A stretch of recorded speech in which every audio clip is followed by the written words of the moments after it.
This college basketball picks and Sunbelt and Patriot League Preview edition of the Sports Gambling Podcast is brought to you by Kalshi. Make real money predicting sports. Kalshi is available in all 50 states, and you get $20 free with promo code SGPN. That's Kalshi. Promo code SGPN. Hey, this is Brandon Lang. You're listening to SGPN. Let it ride.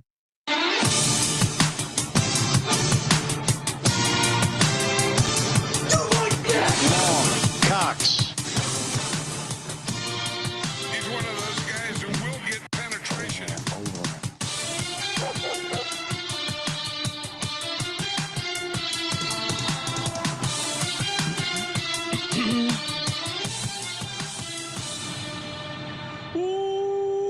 Welcome everyone to the Sports Gambling Podcast. I'm Sean, stacking the money green with my partner in picks, Ryan, Real Money Kramer. What's happening, Kramer? Dog. Oh, it's March. Now it's officially March. March. Now we're officially in March. Yeah, for me, March officially happened when Coppin State. Yes, Coppin State. Jesus, oh no. When Coppin State, no, they're getting they're getting 19.5 points. They're down 20. They got 4 seconds. They don't even try and get a shot up. There was some great sweats, incredible action. It is officially March. Hanging out with us from the college experience, Colby Dant, aka Pick Done D. What's happening, Colby? I mean, they've been playing basketball since 1964. Coppin State, and he just comes in with this JT Toppin stuff. Coppin, JT off the top rope. Coppin Toppin. It's not March if I'm not messing shit up. What's happening, Colby? How you? I mean, come on. You're crazy to bet against Duke. What were you thinking going against Duke? I mean, Will Wade with the pussy pact. He thought he could just come in. He didn't realize, and I didn't realize. Oh, I knew this, but I just thought. I thought it was a good spot for Duke. I would have taken, I think, whoever was playing Duke with Carolina on deck, but he thinks he's going to win, but he forgets that the pussy wears off on him. You know what I mean? Like when you're the coach of that institution, you just start being more pussy and more pussy and more pussy. All right. And not getting pussy. Right? Well, and bunch of crazy sweats. Shout out to the Nichols Nazis. Lost by exactly 10. We had them getting 11.5. Didn't foul. Down 10. Nice work, Nazis. Northern Colorado rolled. We got a great sweat on Stephen F. Austin. If you had Incarnate Word, thoughts and prayers, but they just barely get the cover 76-68. I mean, they were close to losing that game and then end up covering the 7.5. We got very fortunate in that one, and really the Nichols one too. So even though we lost on Coppin State, I still feel like we are we're riding the luck in the green right now. As I see this guy. Oh, here we go, Kramer. With this. Kramer threatened to bring in his straw, and he brought it in. The Ola crazy straw. It's comically thin. It's really hard to actually. So you have to suck really hard. You have to suck really hard. I could see this suck would be that drink dry. This would be a great gimmick in West Hollywood. All right, Kramer's got his crazy. Hopefully you heard that last slurp. Hey, we got some games. We got some conference previews, and of course. The madness is upon us. Survivor Madness. That's right. We're running a March Survivor pool. AK, once the tournament gets started, we're guaranteeing a prize of $25,000. That's right. One listener / viewer from SGPN is going to walk away with 25,000 guaranteed. So we keep trying to get it filled up. I hope it doesn't fill up because I want to go up against less people. You can get in $25 an entry. sportsgamblingpodcast.com/survivor. If you're new to Splash, use promo code SGPN. Play $5, get $50. sportsgamblingpodcast.com/survivor. Would you like a overlay update? Sure. Where are we at? Well, I entered the situation, so I'm in, Sean. Okay. I matched you with 10 entries. Now I think now that I'm even with you, I realize I'm going to have to one up you and get more entries than you. Yeah, I'll probably. We'll see how it goes. I might max center. Oh, I really? want to leave some entries for the audience. I want to give them a shot. So currently doing some real quick math. We are 22 over $22,000 in overlay right now. Wow. Over $22,000 in overlay. So, I mean, that's a pretty good deal, Sean. You're basically, so if you want to understand, you're basically getting like 10 to 1 on your money right now. Now it's going to shorten it up, but. You know. And Benedict Dantold asking, will the straw be in Vegas, Ryan? Will you travel? Oh, not very unlikely. Yeah. Very, but if it goes to Vegas for March Madness, it will stay in Vegas. And Benedict Dantold, we're actually going to be hanging out with him and whoever's out in Vegas, come say what's up. We're having a little party March 18th, 6 o'clock. See you upstairs at the Circa. Place called the Overhang Bar. Drinks on us. So more details to come. But yeah, 6 o'clock, March 18th, and Benedict Dantold's going to be out there. So it'll be good to finally meet him in person. And if you're a listener, viewer, and you're going to be out there, come say what's up. Yeah. You feel free to. I'll show you the picture if you want. Give you a handshake. We're gonna have all sorts of IRL interactions. All right. Anything else we want to get to before we talk about tomorrow's games, aka Tuesday, March 3rd? Shout out to the state of Mississippi, NIL. No tax on the great employees of the state of Mississippi. Yes, I saw playing football, basketball. Colby is pointing out Mississippi decided to make their NIL deals tax free, which is just a great. That's a great marketing. Great. No, it's great. Teachers, you guys don't do shit. All right, now they don't score quarterback. Touchdowns. You Jackson Dart. We will not tax you. I mean, then while they're at it, they probably should do the same thing for teachers. That would be a nice gesture. Nice gesture. All right. Well, with that, shout out to the states that will do anything to win at football. We can move on since this is a basketball program. We, although we aren't completely done with the slate from Monday night, games are still going on. Good start, maybe on our way to a good finish. Hopefully, we got a massive slate coming at you tonight. That's why Sean's in a grumpy mood. What we uncovered today in the office was that Sean doesn't like college basketball. Why do you keep saying that? Because every time I bring up how many games are on the episode, you groan as if you have to go to the restroom and pass a kidney stone. I groan because that top and state was all about. See, here we go. No, I want to be watching the games. Instead, you and Colby are like just gossiping for 30 minutes before we start the show. Oh, here we go. See this, Colby? I was actually putting in the hypothetical numbers, buddy. So as we were talking, I was like that guy in Wayne's World. It was like, yeah, No, he wasn't. As even I listening. was putting in the numbers, well, work is hard. All right. Anyway, yeah, let's go. Sean's got somewhere to be. So Jesus Christ. Let's move over here. I want to talk games. You're dragging. Let's move it along. And hawing. Let's move it along. Talking about overlap. I want to talk about the games. Well, you don't like. An overlay of $22,000 isn't exciting to you. It is. That's why. My goodness. Only 10 entries though. All right. SEC, which Colby, quick update for you. Again, I know how much Sean loves the chit chat.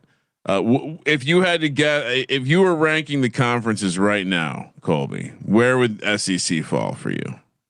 1 would be Big 12, 2 Big 10, 3.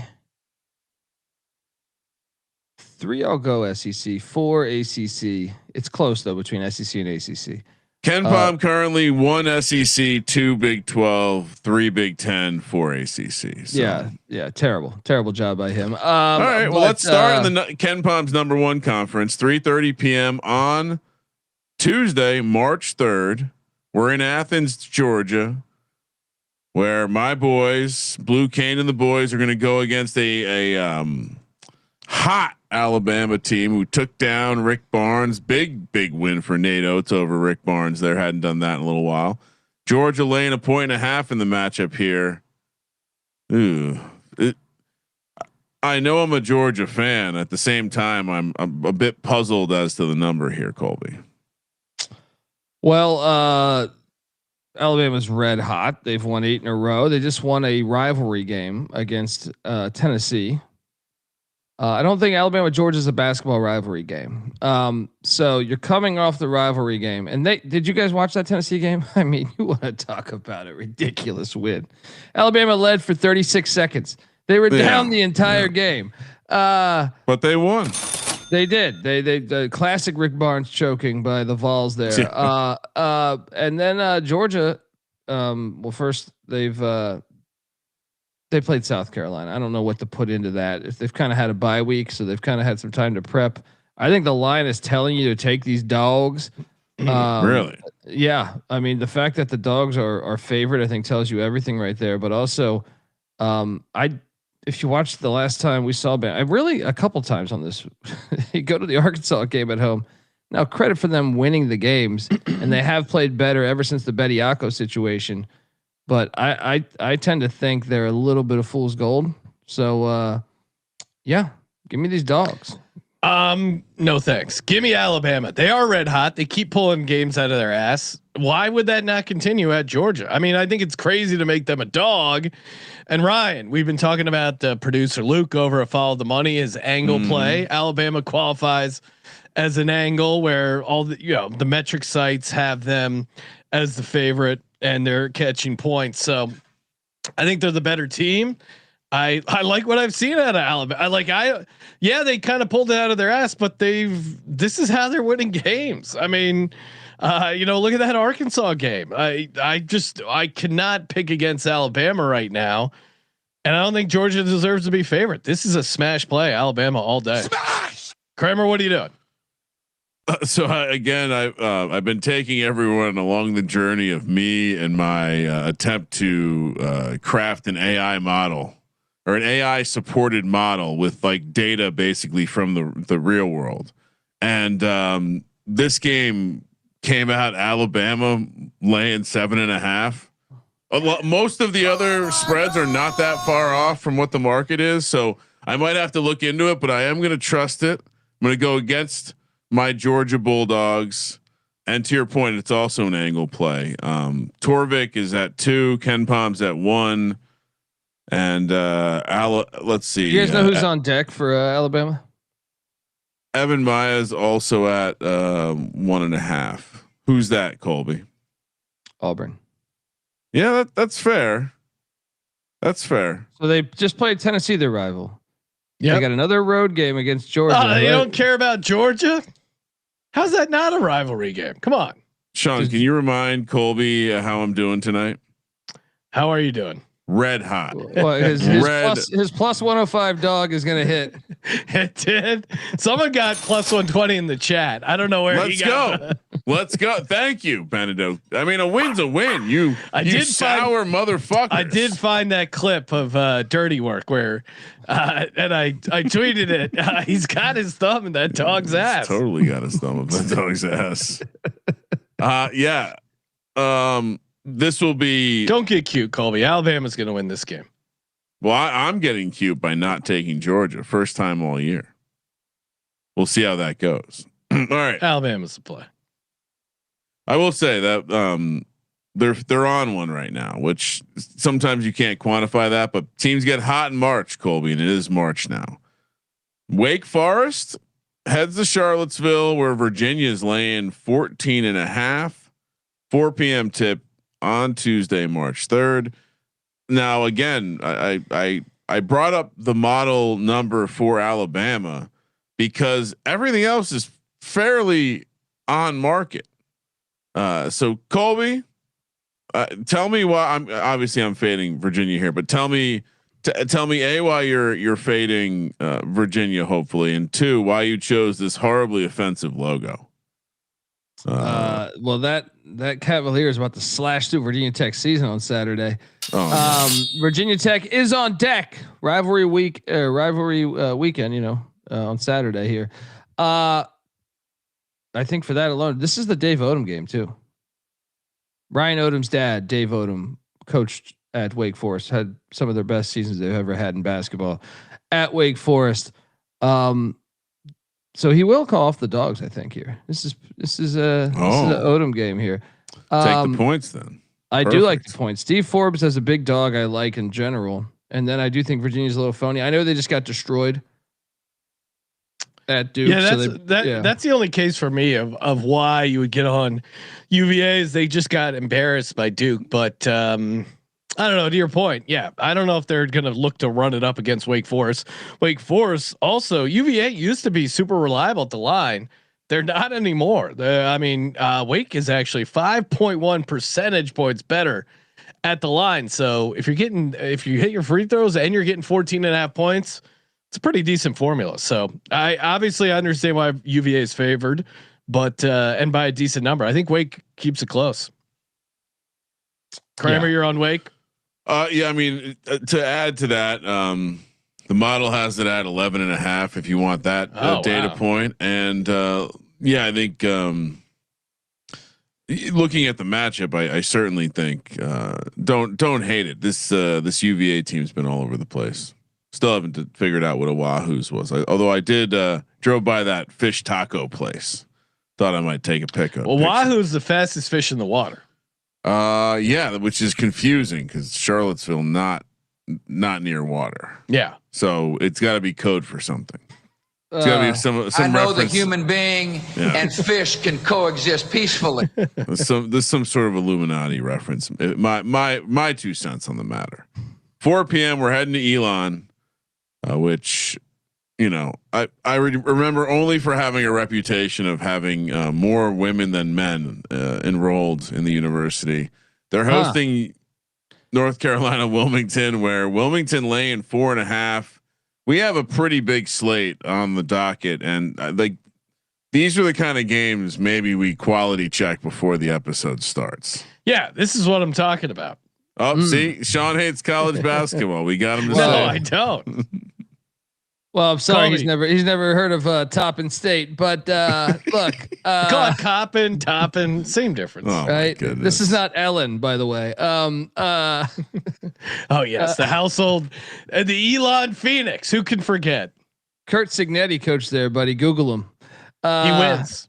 Yes. So Wilmington, if they win this, they win the CAA. So Wilmington blew a huge opportunity last night against Charleston. Charleston tied it up. From what I understand, the tiebreaker, if Wilmington wins this game, will go to Wilmington getting the 1 seed in the CAA. But this is a rivalry game. They're both in state there. Wilmington won the first matchup at the Trask Coliseum by like 10, I think it was, maybe 11. I think this is a sneaky game, but UNC Wilmington put a bunch of money. They're one of the most expensive mid-major rosters. You got to think they're going to respond if they're blowing a 15-point lead against Charleston. I think we lay it with Wilmington at the Schar Center there. Yeah, bad matchup for Elon. The Wilmington defends the 3-point line. Elon doesn't. They've only lost 3 times this year, but they're 2-1 ATS off the loss. I'm with Colby. I think UNC dub gets it done in a bounce back spot. They had their chance. They blew it. They still got another chance though. So yeah, I'm UNC Wilmington, and you look at the advanced numbers. It's not looking pretty for Elon. So give me UNC Wilmington. Kramer, you're on. Correct. Okay. Laying the 4.5. Great logos. Also, when my daughter was looking at schools and she was filtering by close to beach, randomly on top of Coastal Carolina, which is like absolutely not. No. UNC. You don't want your daughter to be a Chanticleer? Yeah. UNC Wilmington. East Carolina. They're always they're near the ocean, right, Colby? No, that's it. That's even more. I am an East Carolina fan. Look, Virginia Tech won't even schedule him anymore. We beat them so bad. He doesn't want. Remember they had their little tragedy. They had that little on-campus tragedy situation. They put us on the schedule. The world's changing so fast. I would hate for her to put an anchor in her life before it got started. You know? Oh wow. Yeah. So anyway, UNC Wilmington was on that list as well. Which guess she doesn't want any of that Mr. Beast money, right?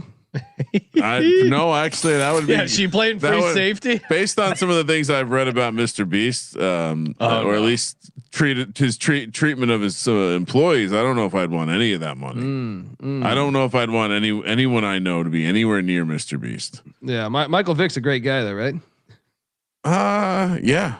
Oh, he did his time, and 4.340. He looked pretty good on the Eagles. I'll tell you throw that the ball out of a stadium. That moment when he threw the Cocker Spaniel into the dog ring, his kid's Cocker Spaniel, and just watched it disintegrate. Right, that was just. I can see why. Yeah, through a tight spiral. It was complete.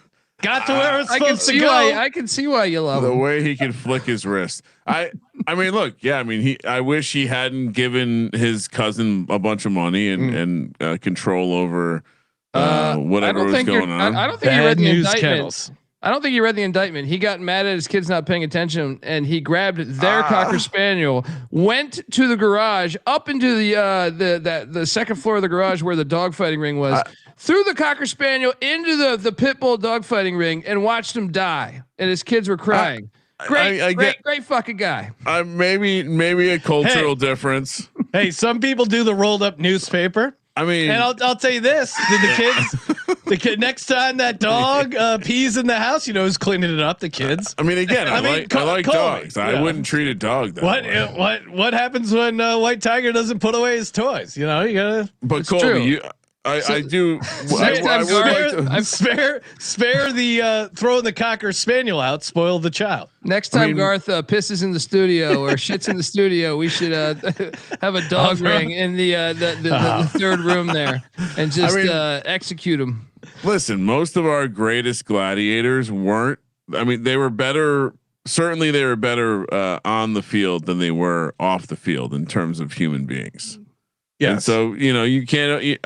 I don't think it's relevant to judge them in that way. They were soldiers of a game called football, Colby. So we're on UNC Wilmington. Yep. Okay. Missouri, Oklahoma, classic SEC battle in Norman. Big 8, baby, it's back. I know. 4 p.m. on the. I wasn't being sarcastic that time. 4 p.m. on the West Coast. Oklahoma laying 3.5. Porter Moser going to get the pennies put over his eyes, like in Michael Vick's second story. I was going to say, I was going to say Boondock Saints, but yeah, I guess I don't quite understand the Michael. They just put 2 dog treats over his eyes. I mean, all right. Well, all dogs go to heaven. Colby, I'll see you up there one Colby's day, little guy. You're a great guy over there with your semen jacket on. Colby's being a little queer for the dogs right now. With your plus 105 money line here. Yeah, I mean, a win's a win, Colby. That's one in the win column. Thank you. Anyway, let's update on Porter Moser. Yeah, I mean, he's going to be fired. I think they have a new athletic director, but there's still opportunity for him to make the tournament. Let's be honest right now. Joe Lunardi just jumped on this television screen, 20 minutes ago to my right. And he said, I have Auburn as the first team out. Well, guess what? Auburn is sitting there with a record of currently they are 15-14. Well, Oklahoma's 15-14, so they must not be far away from potentially making the tournament in this sham of fucking. Just come on, 15-14. We got Bruce Pearl lobbying for his son. That pile of shit. But I don't even understand the argument, because it's not even like you can boast all these good wins. You're just a team that got beat up in your conference, and some teams in your conference are good. It's certainly a remarkably bitch ass move for Bruce Pearl. Like Bruce Pearl, the content guy. I called this at the beginning of the season. The funniest thing that's going to happen is we're spending all this time. Should they let Miami of Ohio in? Should they not? And then Miami's going to win their conference tournament, because that is, and we have just wasted all this time in our lives debating whether or not they're going to get in. They're going to win the match. Just slide it down though. Cause the problem is that Colby is raising here is that these teams that have lost 14 of their last 18 games or whatever it is are somehow deserving of what? I'm sure we can find a mid-major that is more deserving of a team like the Oklahoma Sooners or the Auburn Tigers. That's the argument. So it doesn't matter. I mean, yeah, Miami of Ohio just makes it more of a magnifying glass. Like everyone has to have a hot take, but we're going to get one of these shit teams in. That's the lesson here. Lenardi is just setting us up nice. Year. It happened with Texas and North Carolina. Yeah. Lenardi is just making sure everyone's prepared this year, because it's just like, how could these teams be in the tourney? It's crazy. Yeah. Anyway. Now, so Mizzou is a team that's played their way into the field. I still don't know how soundly I'm seeing them projected right now as the last 9 seed on Bracket Matrix. So they're still playing for everything, but look, this is another one kind of like the Georgia game. I'm surprised that they're favored by that much. Like I kind of thought this would be like a 1.5 point spread, 3.5. What am I missing here? I know they're 10-5 at home and Mizzou's 5-5 on the road. I think that's the angle. There's Mizzou just struggled on the road, and this is a final push for Porter Moser, a desperate spot to save his job. He plays Missouri and Texas, who are both currently on the inside of the field right now, right? So if they were to win both those games, and they're sitting there at 17 and 14, Missouri's they'd be right there. Yeah. Oklahoma 10-5 straight up, only 6-9 ATS at home. They are better at the line, this short number, but yeah, Missouri. I don't know. The offensive rebounding looks pretty good. I kind of think the play is to take Missouri here on the road. I just can't trust this Oklahoma team as a favorite. Honestly, is where I'm at. I mean, both these teams are highly untrustworthy. I'll take the dog over anything. What are you doing, Colby? You on Missouri? I'll take Oklahoma. That's another thing. Is the first matchup, guys. Went to overtime. Well, no, dude, it had no business. Missouri hit 2 buzzer beaters. 2 buzzer beaters. 1 to get it to overtime, and 1 to win the game. Oklahoma played way better the first matchup, so I think Oklahoma might have this one circled. I'm going to lay it with the Sooners. I swear, listening to Colby, there was 100% chance he was taking Missouri, right? I fell for his trap. No, I'm sticking with Missouri. Oklahoma can circle everything they want. They can circle the wagons. The wagons are still flipping over. I mean, that's a problem. What? Get your Sharpie out. Start circling. That doesn't seem to help this Oklahoma team. Yeah, I mean, Oklahoma not very good home or away. Yeah, they beat Auburn, who, as we pointed out, was fraudulent. Yeah, well, the first team out right now. All of a sudden, before they lost a shitty Ole Miss who had lost 10 straight, they were in the field looking good, according to the committee members. I'm sure. Hey, this Auburn team's they're a solid team. They won 2 of their last 10. They're gonna win by 3. That's what's gonna happen. Kramer, what are you doing? Yeah. You're taking Oklahoma because they're the favorite? Nope. Taking Missouri. I like this Missouri team. We've talked about it. Yeah, they're not bad. They've cashed some tickets for us, but also, maybe that's all it is. Speaking of cash and tickets, head over to Kalshi. That's right. Real money prediction market, legal in all 50 states. Get in on the action. Ton of trading options. All the sports you want. All the action. Horizon League, Summit League, Patriot League. All you can trade them all over on Kalshi. And again, besides sports, they got politics, entertainment, hell, even the weather. They really, if you want to trade it, you can do it over on Kalshi. Available in all 50 states, and your traders get $20 in their account when they use our code SGPN. That's Kalshi, promo code SGPN. Kramer, we gave out, I think on the VSiN show, Tua. We were talking about his next team. I took a little Tua to the Falcons, got it at 6%. It's up to 17%. A little buzz about Tua heading over to Atlanta. I like taking Tua and Kyler both to end up in Atlanta because they were both kind of long shots, and now they're both moving in my favor. So maybe I have the market cornered here. Head over to Kalshi, use that promo code SGPN, get new traders get $20 in their account. T's and C's do apply. Kalshi, promo code SGPN. And we're also brought to you by Rhythm. The Rhythm is gonna bet you picks, props, sides, totals. Obviously, they got you covered for NBA, PGA, and of course, college hoops. Good time to get in over on Rhythm. Fire up their parlay optimizer. Love me Love me a good rhythm play. Their models are pretty strong, or you can build your own. Again, very fun, and they dig deep. You want to? We were just talking about. Let's see here. What's a fun one? UMass at Lowell at Maine. Rhythm likes UMass Lowell. Laying the 1.5 at Maine. If you want to get in on that as well, you can do it with Rhythm. And of course, you can just build your own models. I think this is actually from one of my models that Rhythm is recommending this play. Use the promo code SGPN 25. That's RITHMM and promo code SGPN 25 to get 25% off premium. All right, let's head to College Station for the next matchup on Tuesday, March 3rd, 4 PM on the West Coast. Texas A&M laying a 1.5 against Kentucky. Ben, I think I was wrong on both of these teams last time we talked about them. Colby, I was on Texas, horns up. Yeah, I was not. Oh yeah, in that game, and then Kentucky. Look, A&M is according to Bracket Matrix the final 10 seed, so that means they are very close to the bubble. They're in the more desperate spot. Kentucky's projected to be a 6 seed. They did not play this season prior. So going back to last year when it was the buzzsaw is the last time they played. Look, A&M's 13-4 at home, and one of those losses just happened. I don't think they're losing back-to-back home games. I will lay the 1.5 with the Aggies.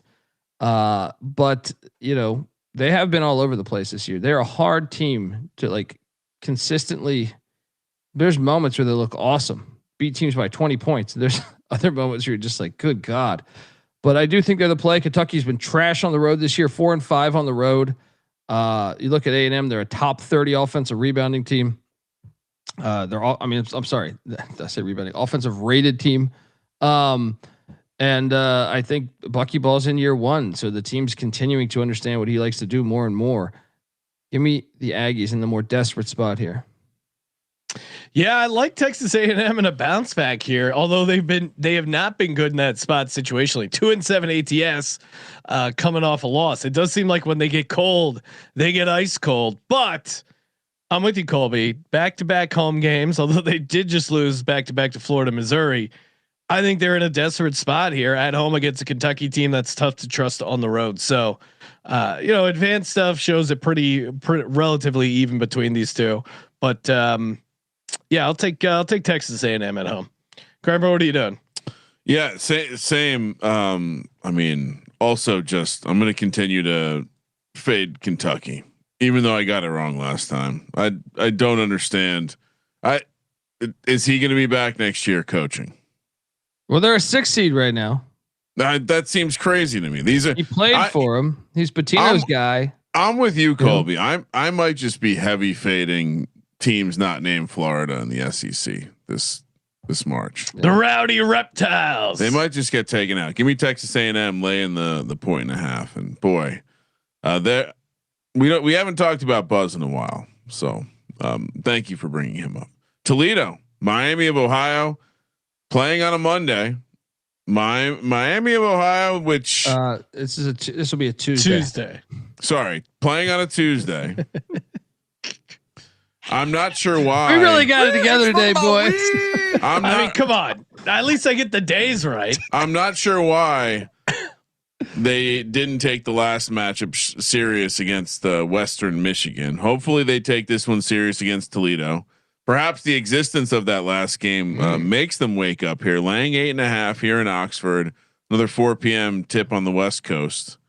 Colby, I said I was going to keep taking this team for the rest of the season.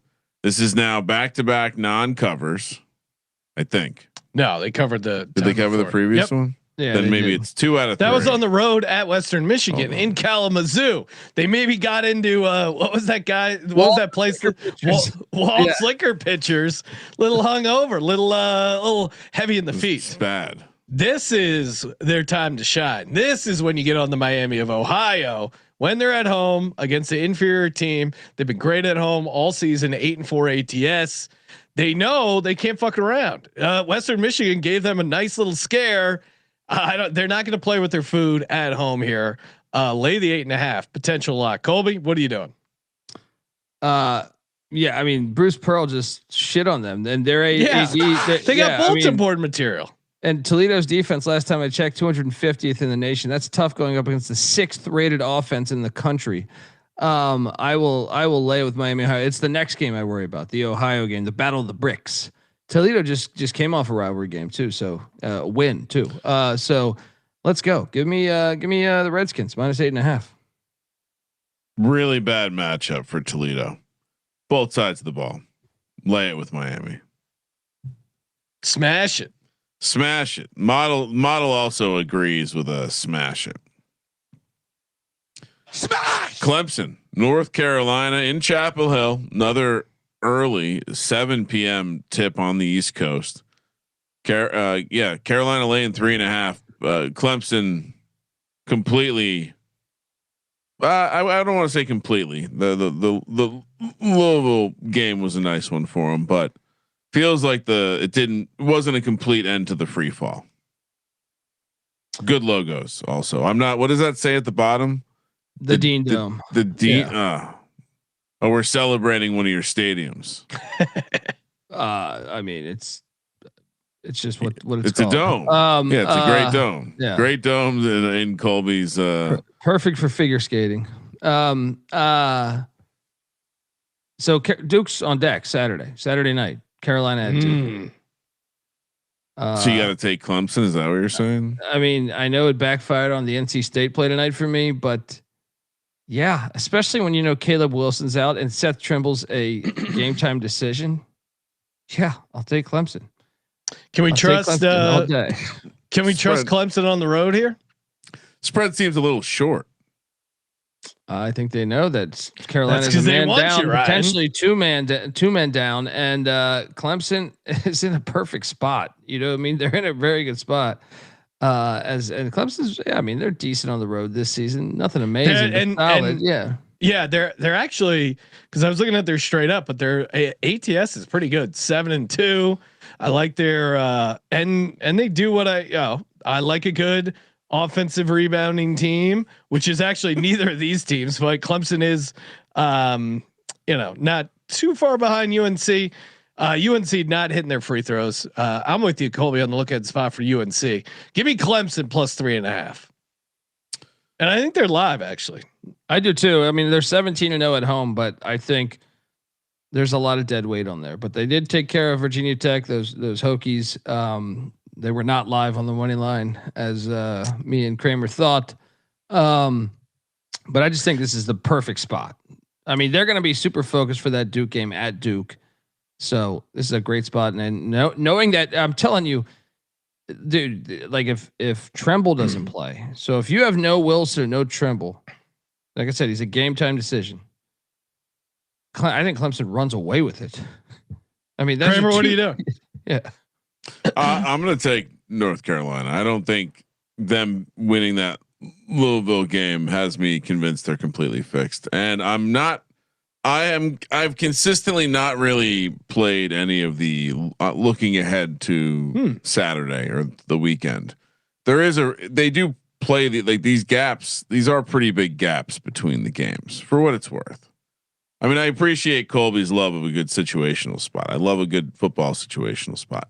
Seton Hall, Xavier, and it's good to disagree with you guys from time to time. Better for the record. It's in Cincinnati, I don't know Ohio. about that recently, Ryan. Let's quick update. Have we up? Is the sheet? All right. No, sheet's not updated. Well, pretty much. Arizona pending, pretty much crushing it tonight. So thank you for asking. Seton Hall laying 1.5 on the road. On the road.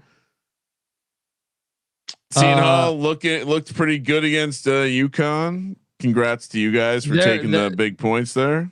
I've seen many different brackets have them as the first 4 out or for top 8 out. Really? Yeah. Which is no why respect to the Big East, huh? They're going to lose this game. They're going to go to the Center, this place, tough environment. I know, you know, Xavier hasn't been fired this year, but I think Pitino has them playing better than earlier in the year. I just don't trust Seton Hall on the road. They go through big scoring droughts. I don't like that in a lit environment. And Xavier fans, to their credit, look, they might throw dildos at the opposing team's coach, but they do show up for those games. So give me the Musketeers at home. This is a tough one. Mm-hmm. Both these kind of teams kind of have elements of dog shit. Without like Seton Hall's defense is the only like legit unit out there. Seton Hall is very good at the offensive rebounding, which is usually what I like. They shouldn't be laying points on the road, though. Right? Yeah, I'm with you, Colby. I think that Xavier is a home dog. And Ryan, this is right in your sweet spot. 1.5. This is a great. Could this be my dog? Colby, don't spoil it. He might want to give this out as a money line play. I'm boxing. I got a couple dogs on the mind right now. We'll see how it goes. When he saw the card, he goes, honey, we're gonna be making money tonight. Oh, I mean, yeah. Again, thank you, winners. Last I checked, it's important to win. Agreed. Price is the second most important thing. TCU, Texas Tech, in Lubbock, 7 p.m. on the East Coast. Texas Tech laying 10.5. I was wrong to fade Texas Tech. I mean, they seem to be ever since. I know they seem to be since the Big 12 Player of the Year went injured or got out for the season. Last year's Big 12 Player of the Year. I mean, they look incredible. So laying a big number here against TCU, who by the way is Jamie Dixon done after where are they? Are they in? They're in the field right now. Oh, yeah. Okay. But now Texas Tech, are they gonna? Colby, when they go to seed them, are they going to hurt them for top it? I mean, normally they do if you're missing a big star player, but they've shown they can win without him, and a huge win at Iowa State. So is it fair to knock them even though they're getting these wins? I would not knock Texas Tech until this game because Sean, here's my money line plus 475 on the money line. What? TCU always matches up well with them. They beat them the last time they played them. This is their first matchup this year, but they beat them last year. I love Jamie Dixon as a huge dog. If you remember, TCU should have beat Kansas at Kansas, blew a 5-point lead with a minute left. This team is better. This is why I was arguing that TCU should have been in over Auburn. TCU has been a very good basketball team all year. You know, they've won at some great places. They've played well on the road. I think they're live on the money line. I'm all over the points. I'm with you, Colby. As much as it's crazy to go against this Texas Tech team, the way they're playing right now, I kind of think this is the time to fade them, at least from the point spread. I don't know if I'm going to go all the way to the money line, but this is this feels like the obvious letdown spot. I know we had a similar angle that I'm going at Iowa State, but 10.5 is a ton for a highly motivated, pretty good TCU team. And I think this is I get why you want to just say, don't get in the way of Texas Tech right now. I understand that, but TCU's been good on the road against the number 5 and 3 ATS. For me, it's just like everything's going right for Texas Tech. I think they hit a slight regression here against a good TCU team. Kramer, what are you doing? Yeah, no, I mean, most of the wins TCU's had have been against some of the bad teams. The Iowa State win stands out, but that was at home. Also Texas Tech. It's weird. Like they have a bunch of quality wins, but I don't know. They're an interesting team. They definitely play up to the competition. I don't know if they're good at playing down as a massive favorite here.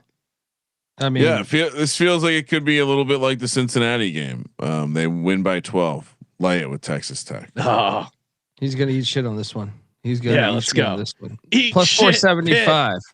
Plus 475. Sean, that's how you do a dog. All right, that's a man.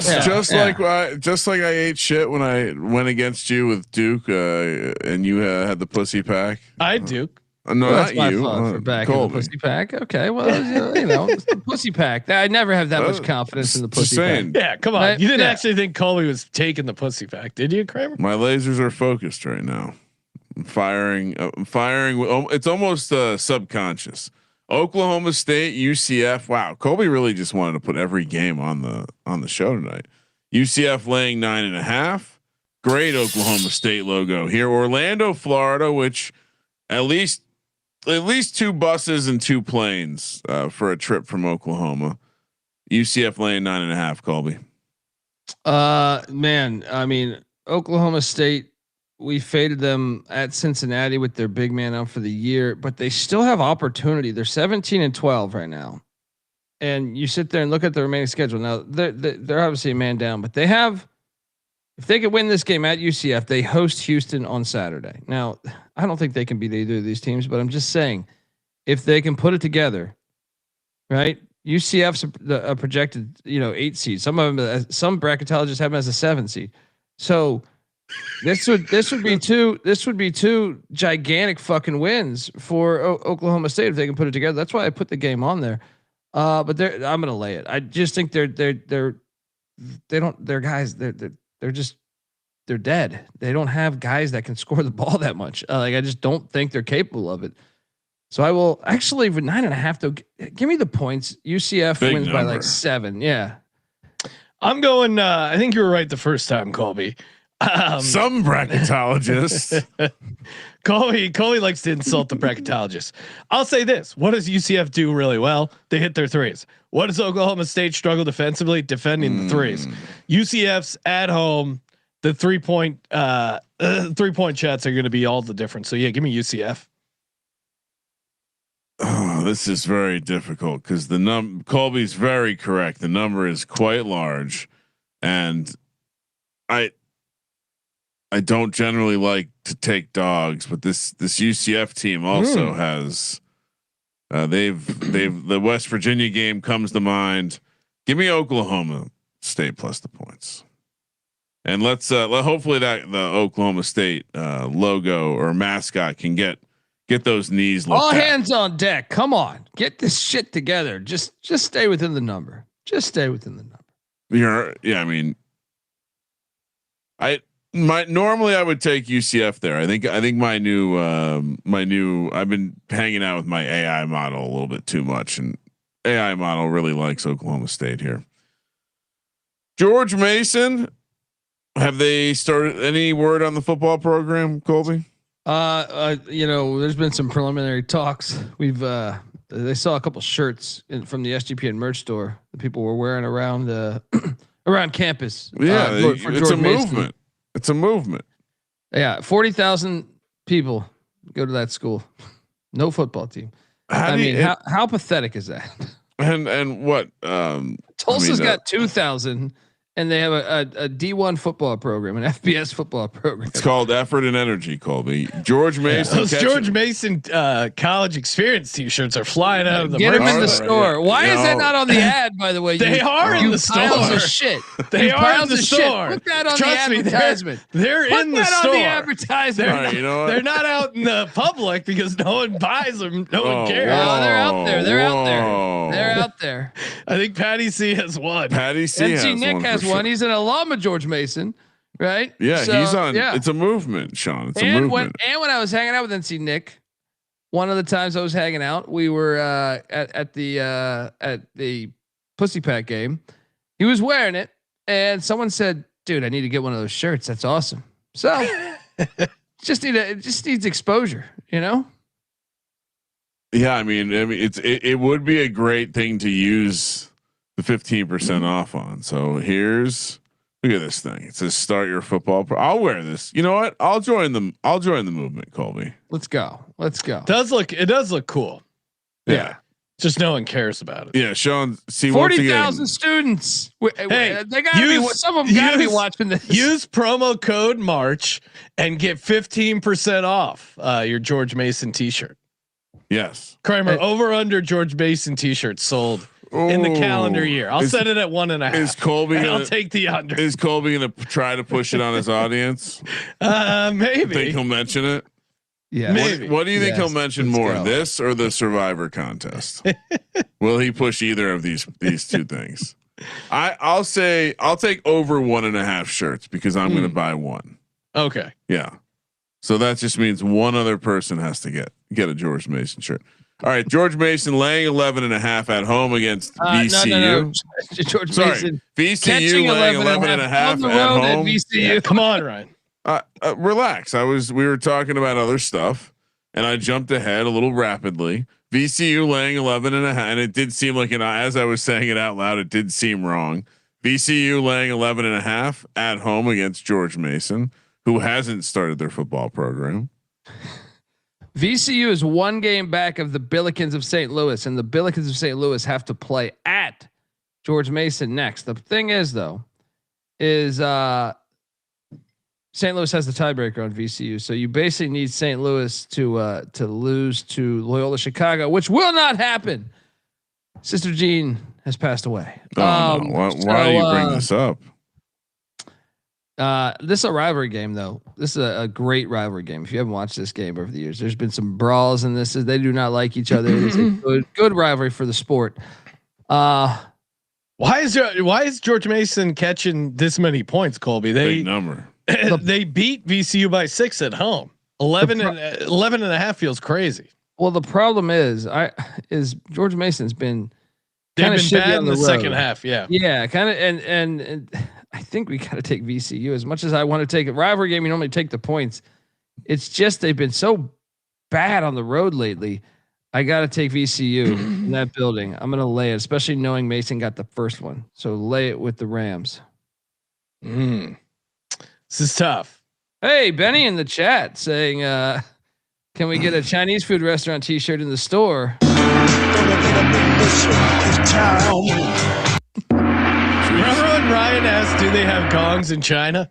Just embarrassing, your lack of culture. What do you mean? I'm going against you, Colby. This feels like a Nichols spot where George Mason loses by exactly 10 points. 11.5, too much.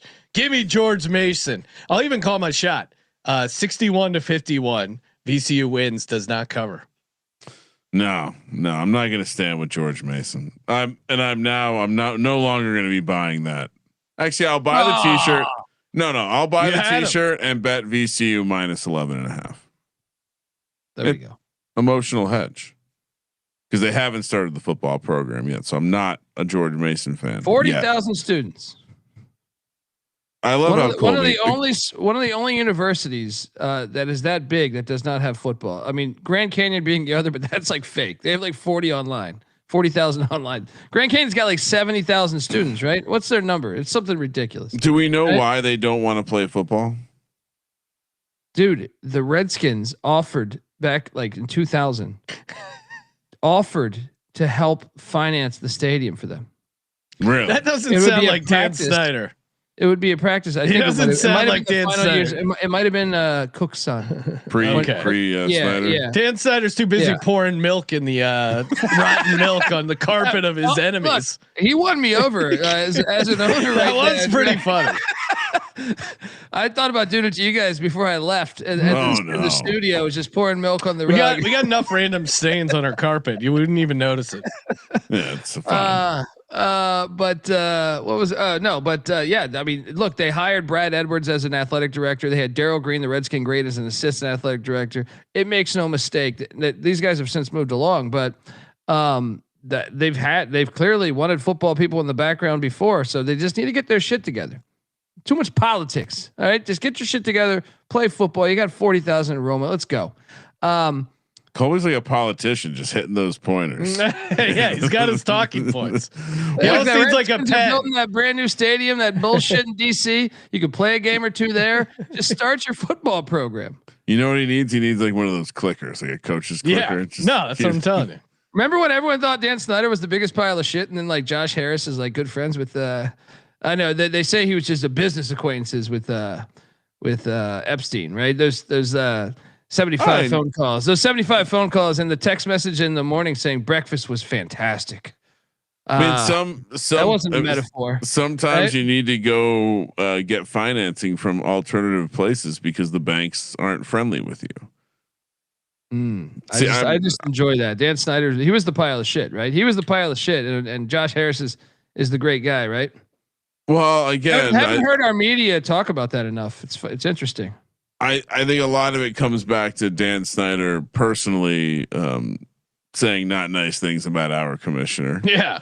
And also, Gruden called him a football hating pussy. Also Just breaking the rules and going after other owners.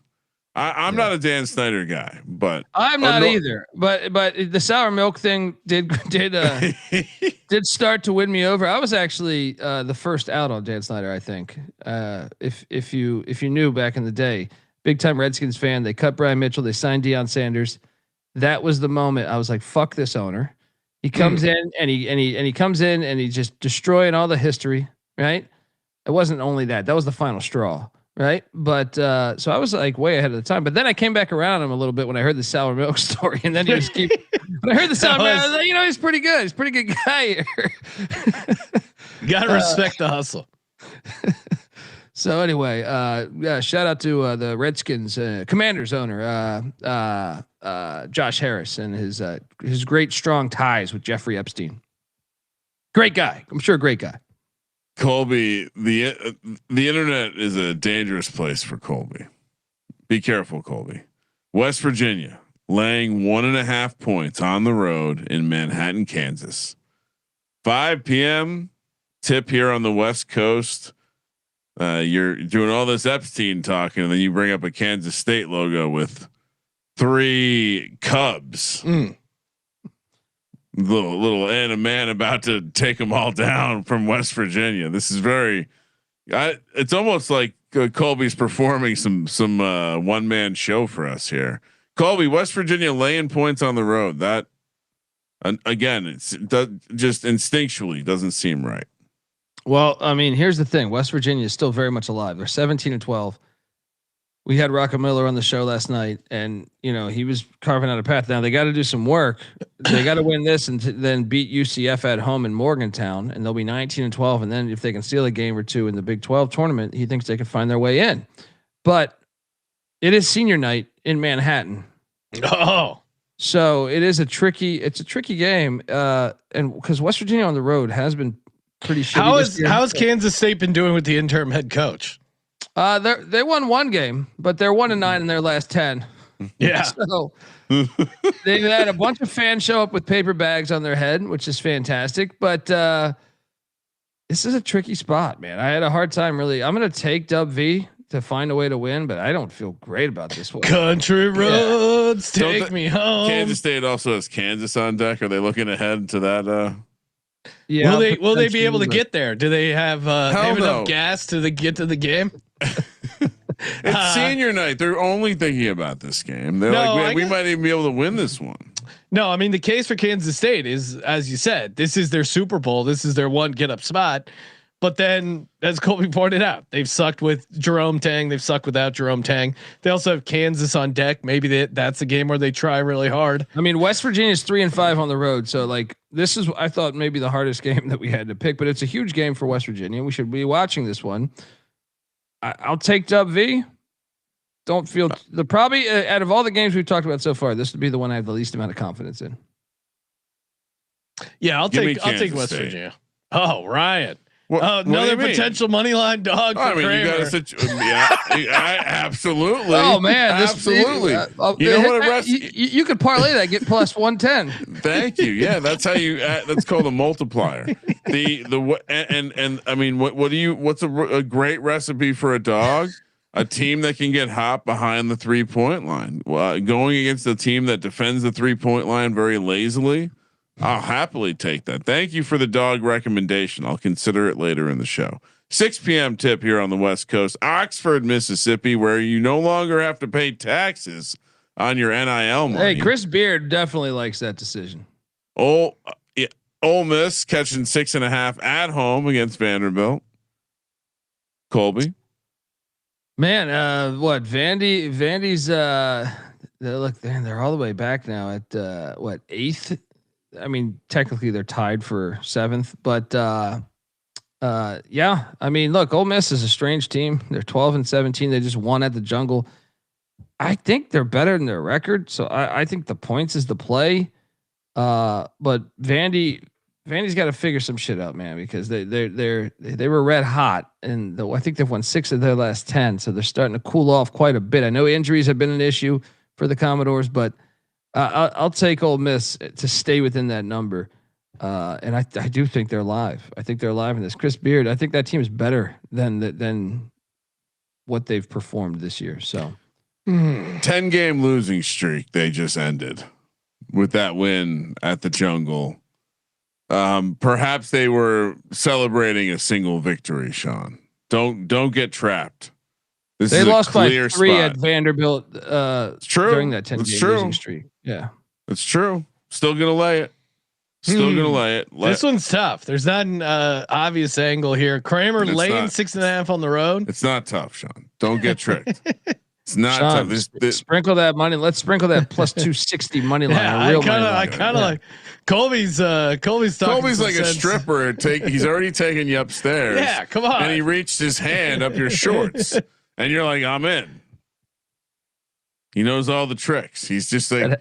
Just Does that happen to you? Are you telling stories? Are these memoirs? Ole Miss 0-4 ATS as a home dog. I assume everyone has. If you've not gone to a strip club with gym shorts or something that's loose and comfortable. Kramer telling the stripper he was JJ Abrams, famous writer and producer, the guy who did Lost, and she was like believed him, and then she was gonna mail you her diaries. She was gonna give it to me that night. You were gonna maybe develop a show around her. She disappeared. I felt bad. I thought maybe I got her into trouble. There was too much conversation, not enough business. The first time I ever saw your dick, I had never seen anything so big and thick.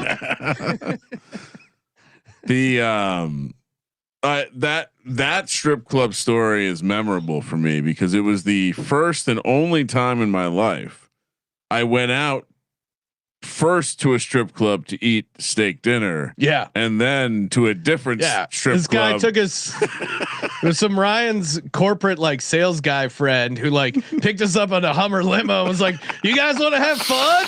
And we're like, holy shit. It's like one of those stories you hear and like, we had a lot of fun. And the guy went by the nickname Super Bob. Yeah. It started with us going to like, like Kramer said, one of the strip clubs. Treasures. We're like, oh yeah, this is exciting. And he goes, no, we're just getting food here. Best steak restaurant in the place. First off, we go in, everyone knows him at that strip club. Then we go to a different strip club and they're like, hey Bob, your normal table. I mean, it's one of those things where it's always impressive when you see a person show up to a place and they know enough people to just kind of slide in. Yeah. It's like us at Surf. Then you're inside and then he goes to the VIP area that has people all over it. And they just clear the whole space out for like, maybe there were 6 of us. And I vividly remember him ordering alcohol. They bring out all the drinks and the mixers, and the girls showed up before we had a chance to have a drink, and he sent them away. Said we haven't had a drink yet. I also remember a moment where Sean looked at me and said, "We need to get out of here. I thought I'm done partying." Yeah, I hit a wall. Yeah, and then we went back, and I think we even gambled afterwards. So sounds like something we might do. I'll go with Colby as a gambler. Give me Ole Miss in the 6.5. Trying to lead you to water. Money line sprinkle. Yeah, this one's tough because Vanderbilt is not a team I'm loving it recently as a road favorite, and to your point, Ole Miss has kind of hit a wall, but I think the 6.5 is good. All right. Next up, back to the Big 12. Kansas on the road in Tempe against Arizona State. Kansas laying 5.5, 6 p.m. on Tuesday night on the West Coast. Good news.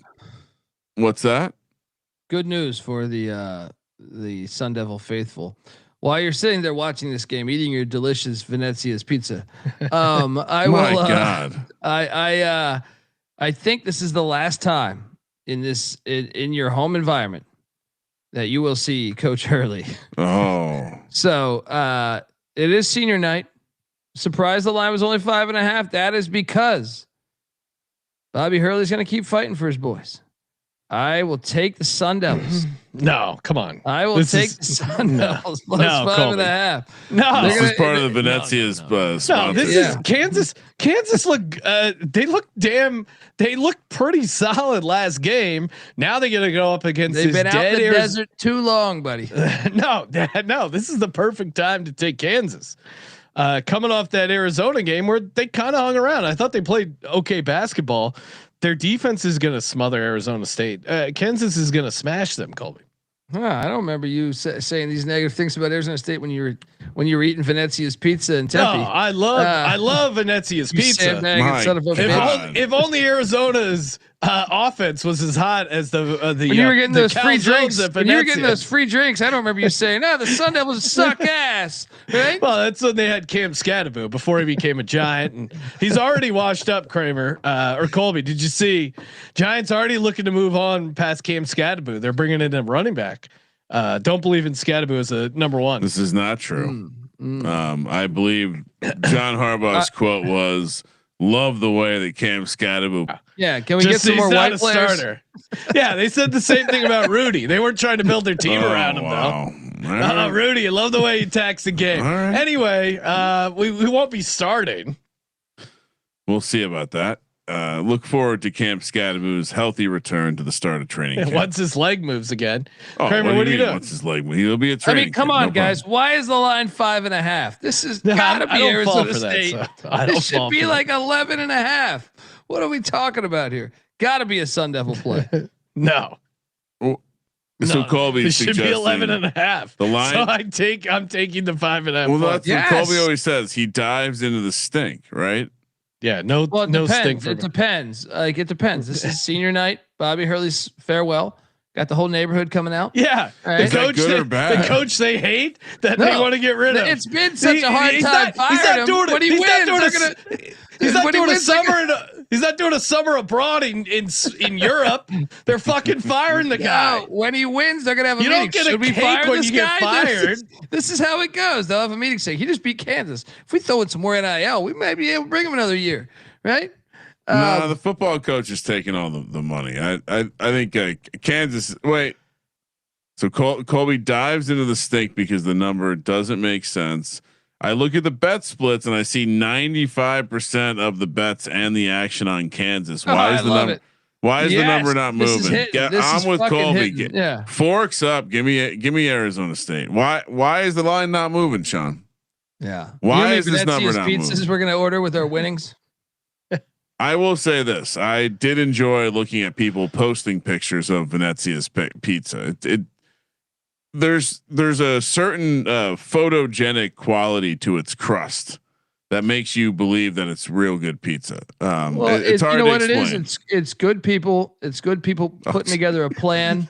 Right? It's good people. I mean, this is a plan to make a damn good pizza. Hey, if you're a business, find Colby, get him some drinks and some pizza. He'll be a one-man marketing machine. I love Venezia. The rest of his life, and I'll probably sit in one of their comfy chairs during March Madness at the. Are they going to the? Well, they usually have a big area in the sports book where we're in the ballroom, so I'm sure at some point I'll go over there and sit in the throne. Thanks to Colby's kind words about Venezia's pizzeria.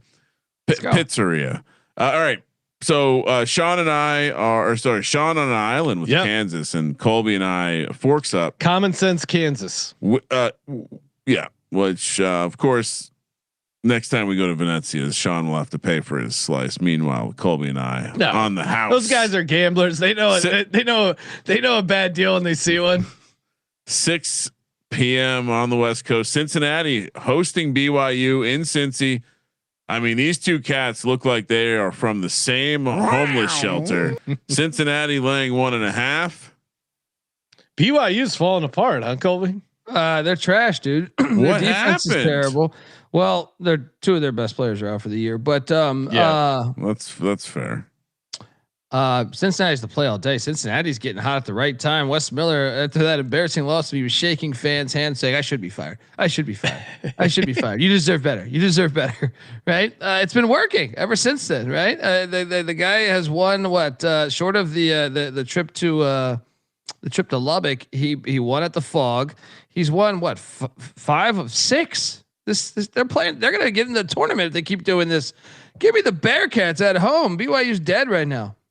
What am I missing here? Why is this? So this is one of the other games that the model was like very off. Well, this could be a potential angle play because there's some places have BYU as the as the favorite here. I can poo that right now. Torvik has Cincy by 4. Oh, okay. Yeah. Ken Palm's got him by 1 though. If that's one of the place you're referencing, yeah. No, my personal, I haven't named it yet. Stay tuned. But my personal model, like I said, this is one that was way kind of like Alabama was way off. It had Cincinnati by almost 7.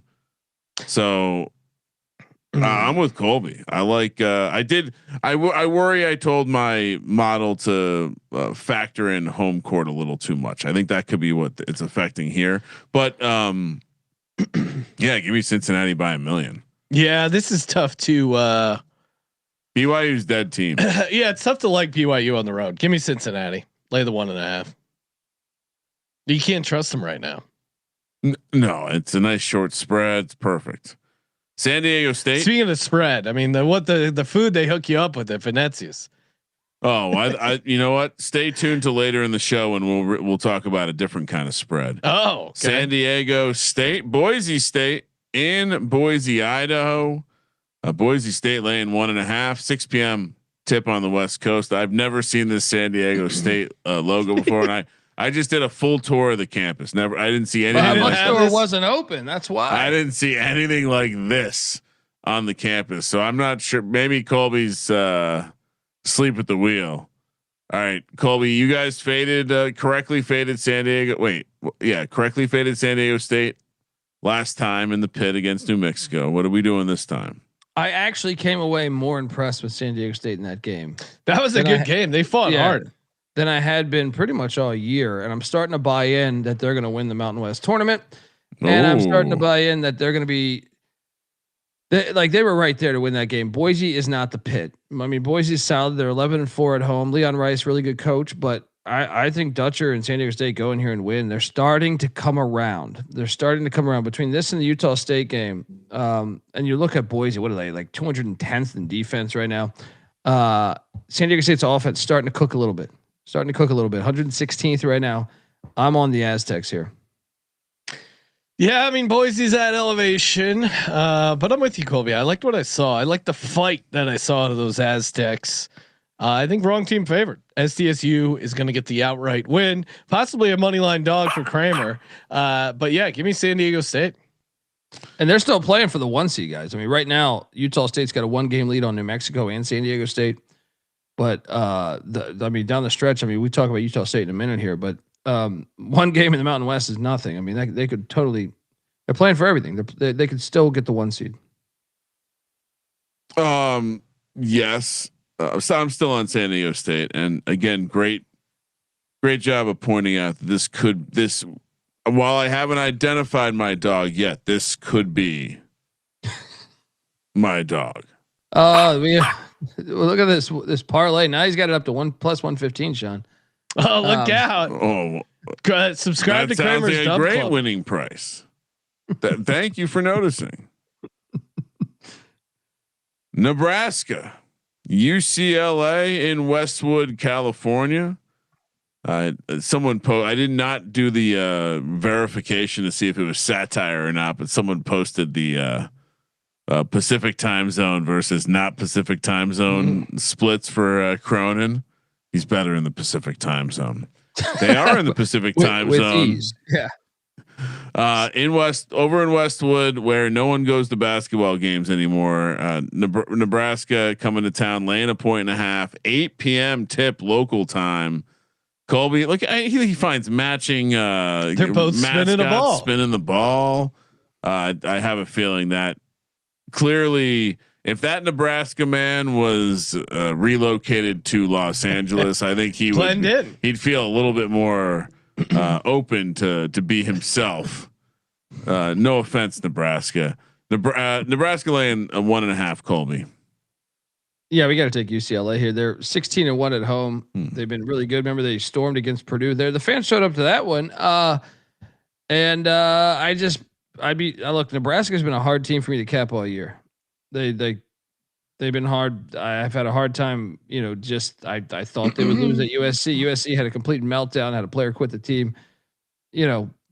I'm assuming they're going to lose one of these on the West Coast trip, and they already got through USC. Yeah, but what UCLA happened with that, Colby? Yeah, I mean, I don't know the full details yet, but quite hilarious. And USC should not be on the. They're like Auburn. They're giving this love to the SEC and the Big Ten. USC is like a win away from making the tournament, which is ridiculous. But I'm on the Bruins here. I think Bruins big spot for them. Nick's got them playing much better at home. They're, like I said, 16-1, and to me, that's all you need to know right there. Bruins defense has been playing better, I thought, as the season's gone along. They were kind of ass early in the year, so give me the Bruins at home. I'm with you, Colby. UCLA is the play. A little home dog here, a little home yapper. Perfect spot for them. Can't trust Nebraska on the road. Not good. Offensive rebounding, that will be their downfall. 319th offensive rebounding percentage in the nation. Yeah, UCLA not good in the boards either, and worth noting that they did just destroy USC on the road in Los Angeles. They've been hanging out, so they're going to double up. Oh, you got Nebraska right. Nebraska laying a point. Oh no. That's not the right play. 8 p.m. on last game before we get to more games. 8 p.m. on the West Coast. Utah State laying 8.5 in Vegas against a hard to kill UNLV team. Colby, this is Rebels. Anecdotally feels like a big number for Utah State to be laying here. Well, that's what was shocking is UNLV won at Logan the first time they played. Yeah. And that was their first win in Logan in like a decade or two, right? And they still have Utah State as an 8.5 point favorite after all that. I'm seeing 7.5 right now, by the way. Okay. That is weird. UNLV is off the rivalry overtime win against Nevada too. And this is in Vegas, right? I see the slide says Sacramento. Oh no! Oh my bad. Oh no! My bad. I want to. You never know these days. You never know these days, right? They might have the Sac City tournament that the Mountain West agreed to. This is too big, right? This is at the Thomas and Matt. No, I'm laying it. I think they're telling you. Colby hates UNLV right there. You're gonna teach. I gotta teach you another lesson. I took UNLV against Nevada. You did? I did, but I did fade them the other times because Josh Pastner's terrible. I mean, I don't know. I mean, look, I think that the line is telling you everything. Calhoun, their first place is in grasp right now, and a little trip to the Thomas Mack Center. Come on, this shit. Let's go. Come on, Kramer. Don't be a donkey here. Don't be a donkey here. I'm all over UNLV. I'm telling you, this team is good. They have talent, and their one weakness is at the line. Luckily, Utah State also not good at the free throws, and there truly are a second half team. If you're going to play UNLV, wait till they get down in the first half, then fire on them in the second half. And they're live on the money line, so all over UNLV. So wait for them to get down, then live bet UNLV. I mean, just watch how they play their games. They were down big against Nevada, came back and won in OT. I'm telling you, that's how they win their game. Not against an experienced team like Utah State. Lay the points. I mean, this is what he's going with. Oh no! What? Oh. Yeah, that dude gets a lot of pussy. No, I'm here for the gangbang from this school. Yeah, basically. That guy's ready to weld. He's, you know what he is? He's college basketball's Mike McDaniel. That's who he is. He probably wears capris too. That's mean. Yeah. Colby. All right. Before we get to 3 locks and a dog, shout out to Underdog Fantasy, promo code SGPN. Of course, play $5, get $75 in bonus funds, and we got some college pick'em happening. It's super fun to get in, and just fire away. Let's see. How are we looking? Well, we lost the one from a couple episodes ago, but we hit on Boozer, Carlos Boozer, even though Colby was on the Wolfpack, gave us Boozer higher 21.5 points. What are we sweating right now? We got Keaton Wagler. Oh, nice. Going tomorrow night. Wagler. Yeah. I call it Wagler. He's not one of those Europeans who calls it Wagler. Yeah. Come on. He's obviously a European. He's all right. Kramer, you're going to love this one. Blue Cane higher than 13.5 points against Alabama. Alabama not known to be a defensive juggernaut under NATO. Nope. And then higher 13.5 points. Yes, and then we're going to take the PRA lower on Lawan Watts of Texas Tech as he's taking on TCU. What does Jamie Dixon do? He coaches defense. All right, they're going to shut that down. So right there, that's your play right there. Blue Cane and Lawan Watts lower than. That's how you know Colby. That's how you know Colby's locked in when he gives you one higher, one lower. Yeah, then it's good. I like that. And thanks to Underdog, the 2 pick entries are now up to 3.5x, and of course you get the bonus funds when you use our promo code SGPN. So we got Blue Cane higher 13.5 points, Lawan Watts lower 23.5 PRA. And we're also brought to you by Novig. Head over to Novig if you're not involved in Novig. What are you waiting for? America's favorite prediction app here. Get in on the sports. Available in a bunch of states. Spend $5, get $50 in bonus funds when you use the promo code SGPN. That fucking communist Gavin Newsom.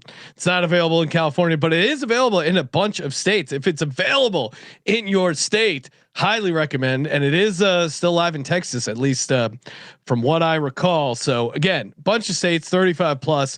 Get in on Novig. I miss Novig. Use that promo code SGPN so you get the spend $5, get $50. Novig promo code SGPN. Colby, time for 3 locks and a dog, and then we got Sunbelt and Patriot League conference tournament previews. Colby, what do you got? 3 locks and a dog. Colby likes that music. That's like the what did Coach Prime say? Play my theme music. That's Colby with the Benedict music. Let's lock up. Start things off with Cincinnati -1.5 against BYU. Then we will also jump over and take the likes of. No, what's this voice he's doing? Give me the Redskins in Miami, Ohio -8.5 against Toledo. Okay, doing like a Cronkite. Then I will take. I mean, I actually have so many locks I like right here. I mean, it's hard to choose. Which I know. one I like Too more. many to like. Yeah. Let's go with. Give me Utah State -8.5. Oh no, Colby. Jesus. No.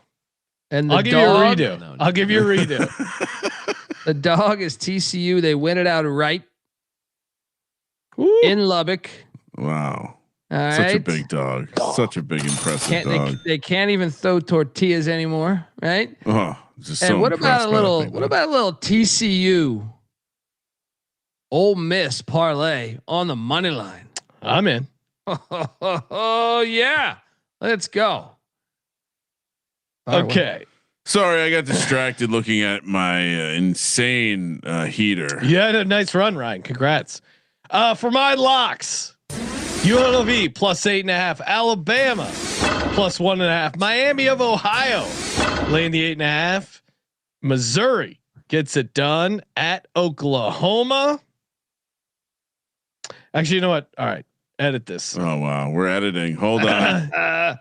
UCLA 1.5 is the lock, and UNLV on the money line is the dog. That's a yapper. Put that in your kettle and smoke it, Colby. Kramer, what do you got? Cincinnati. Bad news kennels are back. So as I mentioned, Colby, Kramer, what's a little chihuahua you're gonna throw to my dog? Can't wait to hear your parlay. My UNLV dog's hungry, and he's been prodded with you just go down to various things. Any dog shelter in LA, they have lots of extra chihuahuas. So yeah, Cincinnati -1.5. No extra Bearcats though. As I mentioned, my model likes Cincinnati by like 8 points, so I had to play that one. The model also was way off on the Alabama game. First time all season, I'll be fading Georgia. That should make me not want to lock it up. I'm not going to lock it up. Okay. What's your first lock? I just said Cincinnati. The model like that one by 1 million points. And then I was saying that sounds scary to you that they. No, I like your model's that far off. No. I mean, it scared me with the Georgia Alabama one. It allowed me to pick Alabama. I'm not going to lock it up. Locking up Cincinnati. Locking up also. Let's see. We got to be different than you guys a little bit. Oh yeah, we also like the. All right, so I'm trying to. I got to save it for the dog maybe. All right, we'll go lock VCU. Lock Xavier. Laying 11.5. Okay. Other lock Xavier. Yep. And for my dog, Xavier could have been a good dog opportunity as well. Will he take it? How small will the dog be? How for my dog, Arizona State. Money line. Wow. Colby said it didn't make any sense, so I will follow Colby. See, we got in his head. Should we do a TCU, Arizona State, Ole Miss? Money no. No, because Arizona State's going to get their ass. That's just for you. That's only for you. Only for. All you. right, let's talk Sunbelt, Kramer. Yes. Good luck. Good luck on. You should play that yourself, though, Colby. I like the sound of it. All right. Sun Belt, which Colby, I assume you have some nice slides for us. Yes. Oh my goodness, look at this thing. And look, I even gave you go to the next slide too. If you're having a hard time to truly see it, go to the next slide. Oh, perfect. Yeah, bigger one. Okay, beautiful. There we go. So shout out to Jersey Mike's. Whoops, I meant to delete that. But yeah. Anyway, I like that. I like that. Yeah. No. I mean, they are just direct competitors of Venezia, so hopefully they don't have a problem with that, Colby.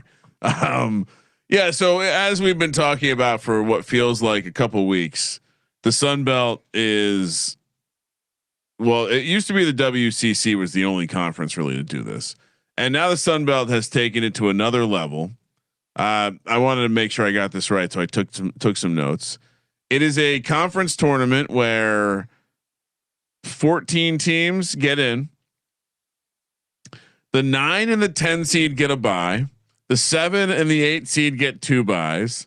The 5 this is the stupidest thing in the whole 5 and the 6 seed get 3 buys. It's like the Flying V from the Mighty Ducks. This is a spread right here. This is a tall drink of water. This is dumber than UCLA, USC in the Big Ten, and Stanford and Cal in the ACC. This is the dumbest thing currently going in college sports. The 3 and the 4 seeds get 4 buys. So if you're a 3 or a 4 seed in this conference tournament, you get a quad bye, and then the 1 and 2 seeds get 5 buys. I mean, Louisiana Monroe's 1,001, and that's probably a horrible price. Well, because look at what you got to do to get there. You're 100% correct, and the reason why so they had a 6-way tie for second, right? 6-way tie for second, and first place was a 1-game lead, which is probably because they played ULM twice. They don't have a full round robin. ULM is so bad that the play-in game they're a double-digit dog, right? That is impressive. I mean, this is the dumbest. Someone should be fired for this. Okay. Some people love this style of bracket, and okay, maybe it makes sense in the WCC. I disagree, but one thing I know for sure is the Sun Belt should never run this fucking thing. It is one of the dumbest thing in college sports by far. Number one dumbest thing, and there's a lot of dumb shit going on in college sports. Hilarious, just hilarious. And how about this? I'll even make a bet: the 1 and 2 seeds won't win the tournament either. Again. They're setting it up. So yeah, obviously you do this to protect your top seeds. Colby pointing out that there's not much difference between the first seed and the 6th seed. How about this? Georgia State's odds are second worst. They were in first place 3 weeks ago. Yeah. I mean, that's insane. You stack the Horizon League that we spoke about yesterday on the Monday picks episode. complete opposite, right? Trying to make it as fair as possible. This is just trying to make sure that you're the teams that do this is trying to make the regular season matter more. And on top of that, they don't even have a full round robin though. Well, I do a full round robin. And I would say I would go further. Like maybe they didn't have the stadium for the full day, and they had to go to a 2 time slot situation only. It doesn't make sense. I mean, why wouldn't you want to shorten this up and not have it? How many days is this going to take? It's That's the genius, huh? There'll be a Sunbelt game every day. No, I think quite the opposite. You're starting early. Why not flood us with tournament games early when there aren't the big tourneys playing? Again, this is why the MAC, like they need to look, whoever's running the MAC, the Sun Belt needs to try to poach someone. So, or the horizon. Yeah. Again, doing things a little bit different. Again, starting early in this sense is good, but not when you're starting early to play this dumbass format. So yeah, play-in game / round 1. We can't call it a play-in round because every round is a play-in round. Round 1 in the Sun Belt Conference tournament. Of course, they play in Pensacola. This is the same place they played last year, so no change there.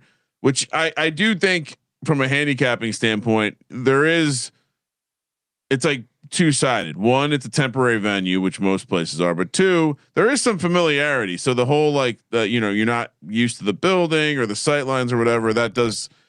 I feel like that matters a tiny bit. Georgia State, the 13 seed, Louisiana, the 12 seed, 3 p.m. on the West Coast. Louisiana laying 1.5 in the first round of the Sun Belt, aka the Fun Belt Conference tournament. Colby.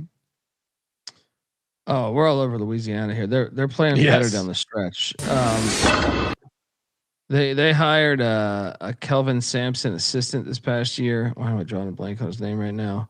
But he's kind of got them playing better. They had a hard time with Arkansas State, but I feel like they were kind of chippy towards the end of the season, like the final month. And Georgia State, like I mentioned, they were in first place like 3 weeks ago. So now the problem is Georgia State's much better at the line, but I'm with you, Colby. I'm actually on Louisiana because Sunbelt, it seems like if you hit your threes, you win the game. And Louisiana, second in the conference in the 3-ball. I think that's not saying much. I'm telling you, 35.5%. Give me Louisiana in conference. They hit their threes. By the way, the coach's name was Quantus White. I apologize. Yeah. He is assistant to Kelvin Sampson over the past couple of years. I feel like they were starting to really grasp what he likes. I still don't think he has the Jimmies and Joes, but like they're just playing a little bit better. I like what you did there. That was strong use of Jim. Now, Sean, you are fading Georgia State in their 10th ranked free throw percentage in the nation. Just to confirm, like this game could be determined at the free throw line by a team that can get to the line and shoot free throws. And guess what? Louisiana does as bad as anyone in the nation. Bottom 15, they put people at the line. So it's true. It's a good counter. I'm going to take Georgia State. And we're talking about a neutral site game. Which one of these programs generally travels the best down to beautiful Pensacola, Florida, Colby? Well, I mean, I guess neither. Georgia State's closer though, so maybe you get 4 or 5 people. Yeah, I would say the teams that would have the crowd would be maybe South Alabama or Troy, or maybe Southern Miss. Yeah, I think I think it's all going to just be location based, right? So South Alabama, Troy, Southern Miss, you name. I mean, Georgia Southern, maybe even a little bit. Anyway, I've done that drive. It's a pretty big drive. It's pretty far. Yeah. Yeah. Not a lot going on down. And it's, there's some, it's not like the best scenic drive either. No disrespect. Louisiana Monroe, ULM, as Colby was calling them earlier, 14 seed. They're taking on ODU, Old Dominion, 5:30 p.m. on the West Coast here. ODU laying 10.5 again. As the 11 seed, laying 10.5 against ULM. This is March. Colby, that's a ridiculous. I mean, Have they laid that at all in conference play this year? I would imagine the answer is probably not. Old Dominion, that is. Maybe if they played ULM the first time, I can't remember. Let me see if I can pull that up. They actually lost to Louisiana Monroe, Colby. Oh, we're all over 85-79. That's even better. The ultimate. Yeah. Yeah. ODU is going to make up for lost time. Well, what's ODU crazy too is ODU is their one only of conference win. ODU was one of the preseason favorites in this conference. So like they have talent on paper. Like I think they drill ULM. ULM's so bad. We got to take ODU here. We got to laying it. I think this is actually lock potential. Can we add that to the lock card? I mean, you can. We can do whatever we want. We can add locks. Kramer, what are you doing? Oh yeah, I'm laying it as well. Louisiana Monroe is they are at or near the bottom of the country in so many categories, including experience. They're the second least experienced team in the country. So I don't think being bad and inexperienced is generally a bad combination. Yeah. So let's so odds to win odds to win the tournament. My just general handicap of any sort of bracket like this would be, while what Colby's saying is fun, it's very hard to want to take anyone that isn't getting to cheat ahead, because you just do the math. Whatever you think their odds would be, the extra rounds, just let's assume every game's a pick 'em, and you just multiply it by 2. And so, it becomes pretty easy to side by side. So it's like, okay, Coastal Carolina 14-1, Texas State 30-1. Those are basically the same odds, but one team has to play an extra game. Yeah. So once Texas State wins their game, or whatever, you get the idea. So I definitely think you need to factor that in and not just look at. And also, I think you're looking at the 3 and 4 seeds, right? I think that's what you want to grab. Oh, as far as the furthest down the board you would go. Well, the 1 and 2 seeds never win this conference. So but this is a new bracket, isn't it? No, they had it last year. No, they had it last year. Yeah. I mean, to me, App State's the play. You can get it at plus 550. I think that's a solid play. Who won? So last year, the 4 seed Arkansas State was the chalk in the tournament, which is hilarious. App has the best defense in the conference. Well, their offense is top 4. Well, you know who's Ken Palm's highest rated team? The 7 seed. I mean, it's almost hard to believe. And that's the thing. Like, you could talk me into some of these. You could talk me into some of these upsets, but they have to win so many more games.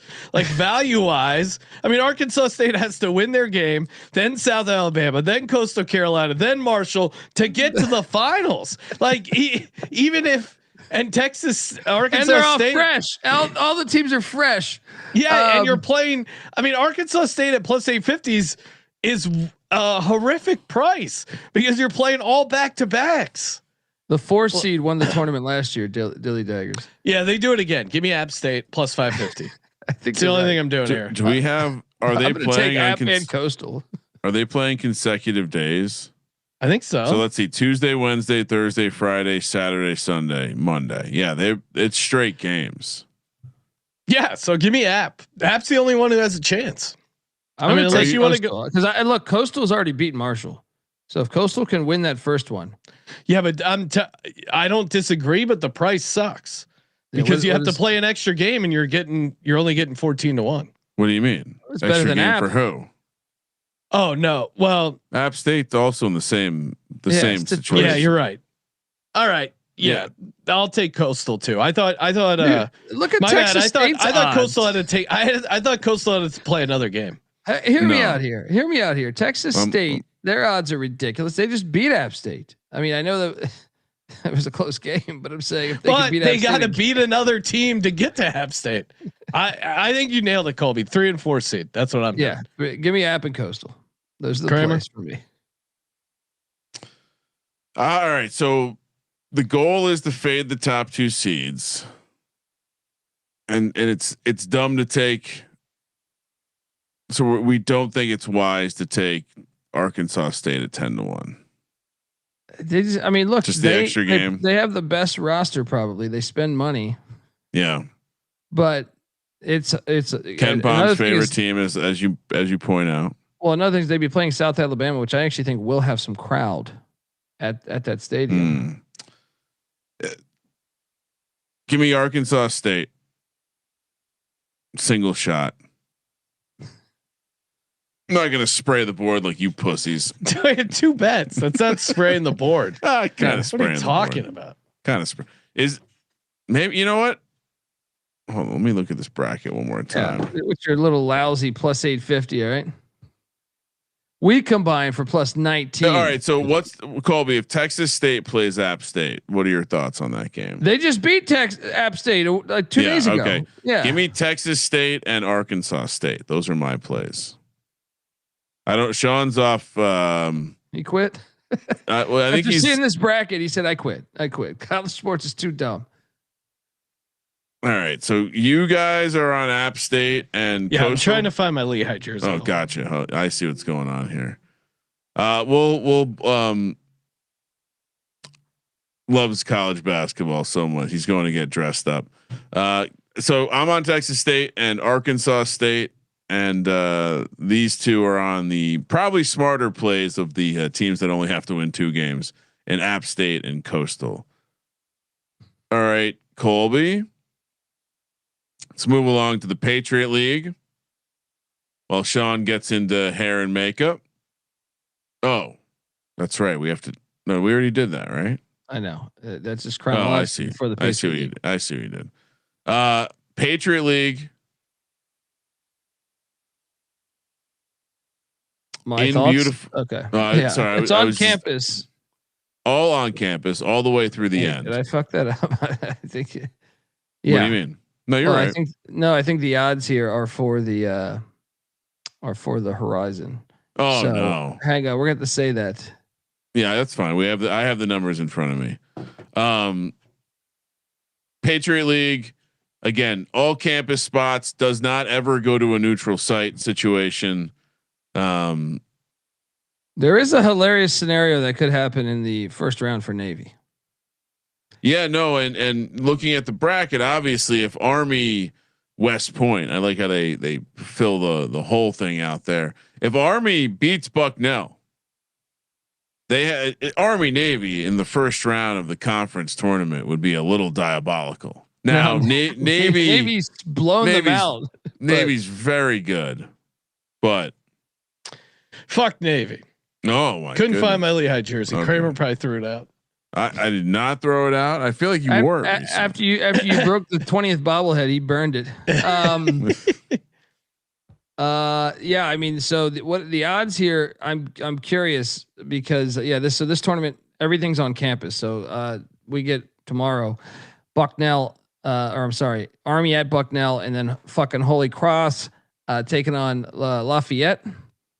I mean, to me.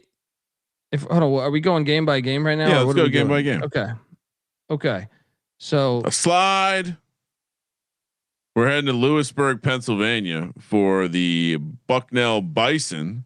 Shout out to them for knowing it's not a buffalo. Taking on Army, of course, beautiful West Point, New York. The 8-9 matchup. It's a play-in game.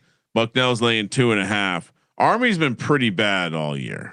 No, we're taking Army here. Bucknell just beat them at the buzzer just like 2 days ago. But is this because you want to see Army Navy in the first round? Well, I just don't. I think you have an advantage. Like this was a 75-73 game on February 25th. So was that 8 days? You ago? don't go into Lewisburg, PA, in that lit environment and in the Shakska Pavilion, Sojeka Pavilion in Lewisburg, Pennsylvania, and go up against this Bucknell offense that hits 77% from the line. And the Army might have other stuff to worry about right now. Give me Bucknell laying the 2.5. Colby, you're crazy. What do you mean? They got a basketball game to tend to? Yeah. We're gonna send over our best basketball members of the Army team. We're still playing conference tournament. Iran's in shambles.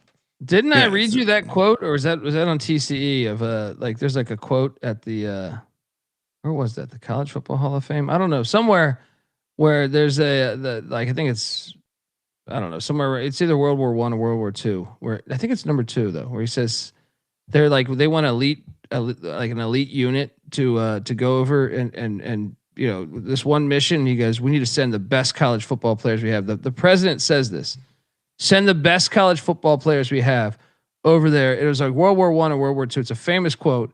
It's out there at the College Football Hall of Fame. Great. Maybe they're doing the same with basketball. Maybe that's Trump's approach now. Send the best. So send the best basketball players Army has. But I'm still. I did enjoy the Lane Kiffin memes of him going to lead Iran, leaving LSU to go lead. So this is from General George C. Marshall. I want an officer for a secret and dangerous mission. I want a West Point football player. Exactly. That's it. Yeah. And then I think if you look at that mission, I think like there's some type of thing where they said like they named the person. I think they. Well, he didn't ask for a basketball player. Give me Bucknell. Black Knights. I want Army Navy again. Let's go. Yeah. See, you exposed it, Kramer. Damn it. All right. So that one was at 4 p.m. on Tuesday, March 3rd. This one's also on 4 p.m. Tuesday, March 3rd. Easton, Pennsylvania. Holy Cross, the 10 seed. Lafayette, the 7 seed. 3.5 point spread. Holy Cross. I mean, that looks like RuPaul's Instagram bio picture. I don't know what's going on there. On the cat. Are you following? No, I'm just saying it looks like a fabulous, real fabulous night. Kramer wants us to cover Drag Race season 12. I said, Kramer, I love a good drag race as much as the next guy, but I don't know if our audience cares. Love the smell of burnt rubber in the morning. It's burnt latex in that case. I hate Lafayette. There are heated rivals. Easton, PA, trash city full of trash people.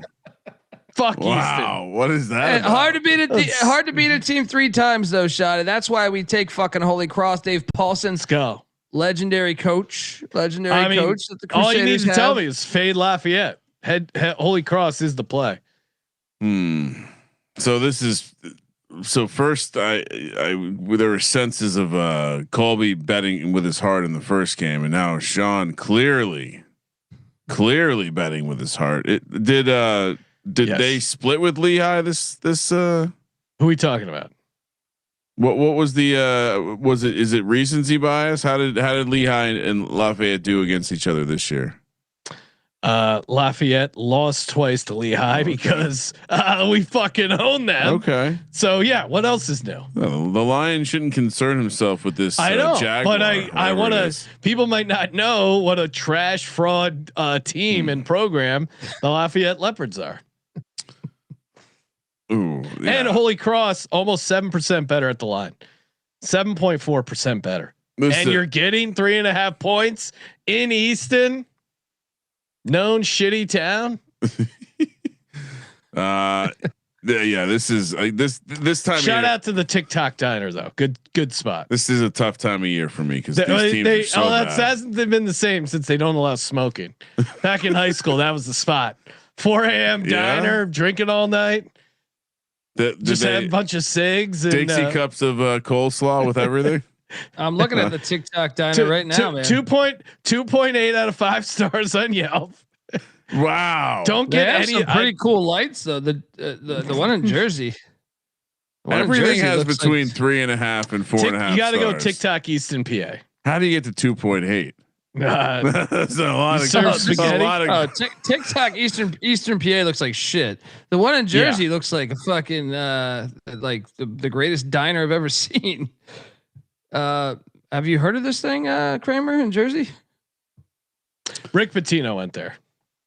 New Jersey officials detailed bid to by TikTok diner manager to have uncle killed. How about this? All I know is we're hard-working, tax-paying people like you, and we don't take shit from nobody. You got that, asshole? Oh, wait. TikTok diner. The fucking union works for you. It is. If there ever was a union diner, it might be TikTok. Wait, so Sean is recommending people check out a diner that the owner has put out a hit on his own brother? Wait, read the story, Colby. Send me the link, Colby. I'm sending it to you right now. I'm sending it to you in chat. Oh, this is the. You know what? This is funny. I know this is a separate TikTok diner. This is the one in Clifton, New Jersey, that I think's right off 78 that I've been to. Oh, what do you mean? There are two different diners. I was talking about TikTok, TICTOC, no K's. The TikTok diner in Clifton, New Jersey. That guy. This is a Greek operation, top to bottom. Oh, what are you sending me, a paywall thing? What's going on here, Colby? What's happening here? No, I don't know. It's not whatever. George Spyropoulos, who you think that's Greek? I think so. TikTok diner manager accused of hiring hitman to kill uncle. Oh, uncle. Okay. Yes, and this is the one right over by 78. I'm pretty sure.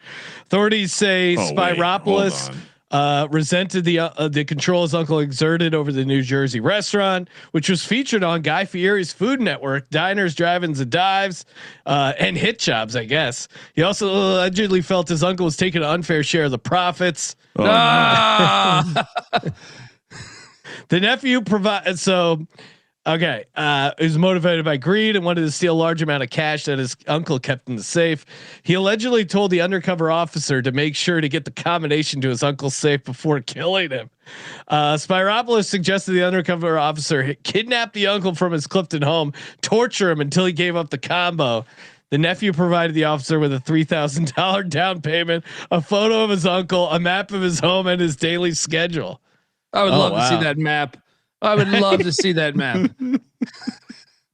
Just great shit. Now, how do they fall into this? Like, does the police officer just have like a hitman for hire on Craigslist? Like, how do they catch these guys? I feel like if you're looking to hire someone to kill someone and you've never done it before, you're probably looking somewhere that only has cops pretending to be hitmen. Well, that's that's my guess on that matter. Supposedly, look at that diner.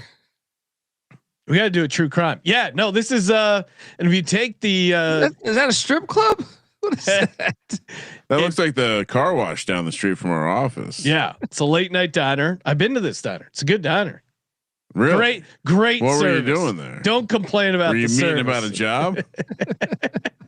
Hey, only $3,000. Well, I guess it was $20,000. The down payment was only $3,000. That's when you got to know you might be getting set up. The hitman only wants $3K out of $20K down. Yeah, what kind of sloppy situation? You got to pay. When the deal is too good to be true, it might be. Yeah, women in hit jobs, you got to pay top dollar, or you could be in for some trouble. Kramer, Holy Cross or Lafayette? Trivia question for you and Colby. How many times did Holy Cross beat Lafayette this year? I told you they've lost twice to him already. I know. Right? I'm hard to beat a time 3 times. I'm gonna guess 2. Lay it. Give me Sean's hated rival. You're gonna regret the day you took Lafayette. Right? I mean, maybe. Don't see you repping Lehigh over there. Navy will be taking on the winner of the Army Bucknell game. We don't have a slide for it because we don't know that matchup yet. I didn't do any more slides. These are the only 2 I did because okay. Yeah. We have. I don't know. I assume you projected the Boston. The numbers you put in the sheet there. Did you make those up? Those are projected. Yeah. All right. So quickly, then we jump ahead in the time machine to the 5th, aka Thursday, when the Patriot League continues. After those play-in games, AK first round, American 5 seed, 4 seed Boston, and again, all these games are at 4 p.m. on the West Coast on campuses. Boston U projected to be laying 4 by Colby. Colby, American was the other school in our area that had the reputation for having more ladies than men. Not good for the. It's like Kramer didn't go there. I didn't go there. No, it seemed like there were a lot of pussies.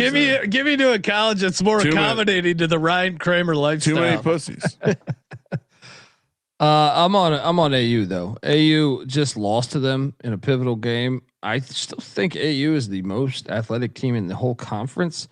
They won the conference last year.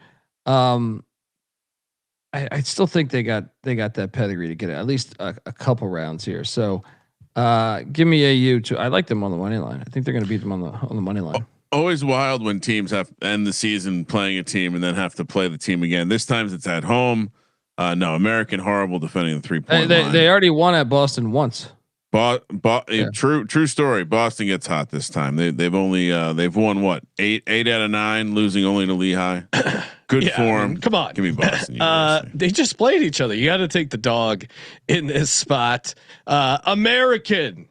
I mean, this is you guys are saying 4 points. Colby's saying all right. 4. I'll happily take money the 4 line. points. Take the money line. Yeah, I'll happily take 4 points in this game. I think in Boston University. What do you think the number should be? It sounds like you disagree with the number. It's a little. What do you want to make it? It's a little high. 2? Well, no, we'll keep it 4. I'm on American. Oh, so you're just worried about your record?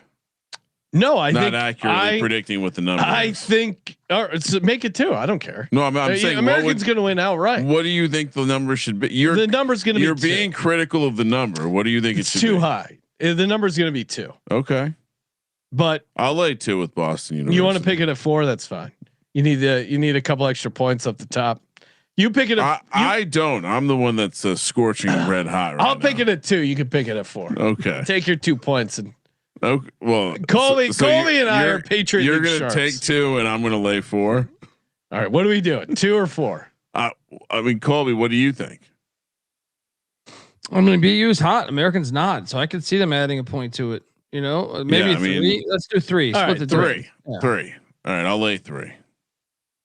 Still a loser. I'll lay 3. You guys can take 3.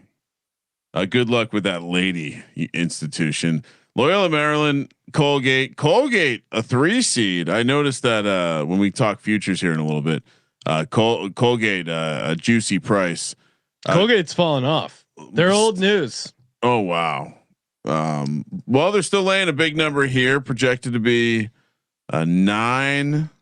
We'll call this. Yeah, we'll call this. What'd you put in there? 9.5, Colby. Yeah. Which side are you taking? Are you laying that big number? Points. Colgate's getting by on their days from yesteryear. They haven't looked the part this year. Greyhounds are up and down, but they beat them once. They beat Colgate once. So, hey, I'll take the points. I think it's too many, and Colgate will win the game, but I just think it's too many right now. They're not that good this year. Not good at all. I'll also take the points. The big number, a little too big. Yeah, I'm with you. Loyola. The Greyhound. Is the play.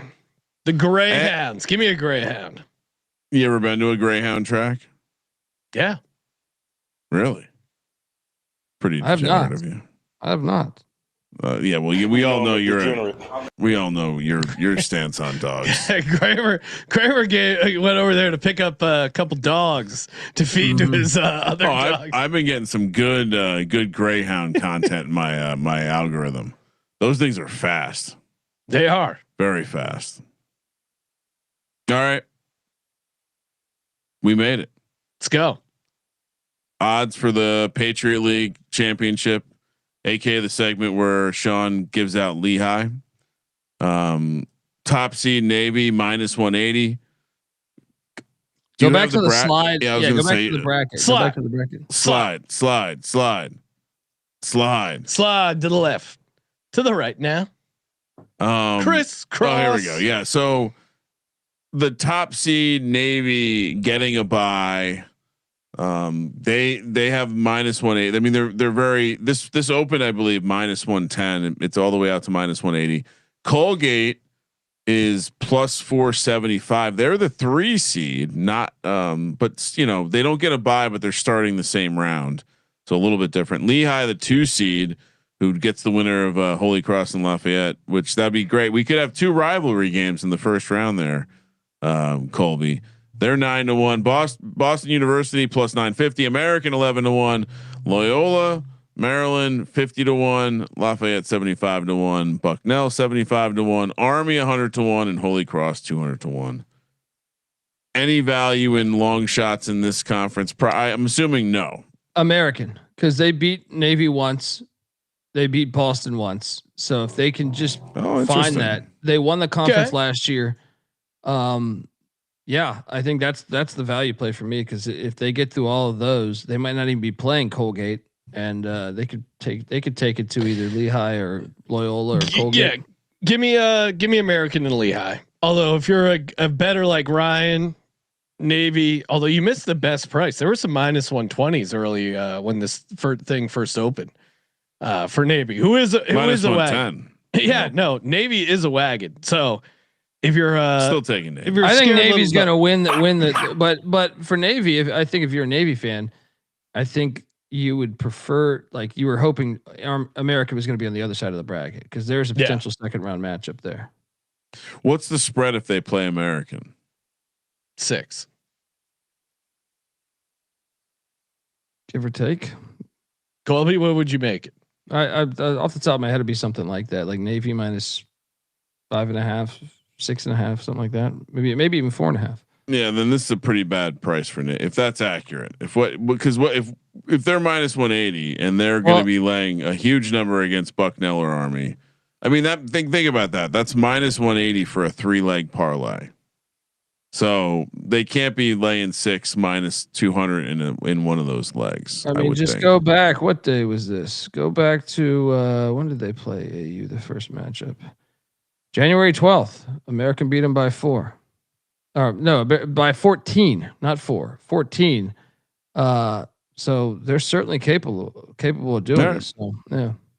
Put me down for Navy. Our Navy's been crushing it lately. So Colby, you're on American at 11-1. Anything else? The only other play would be Navy. So put me down for Navy and American. Navy's really been crushing it.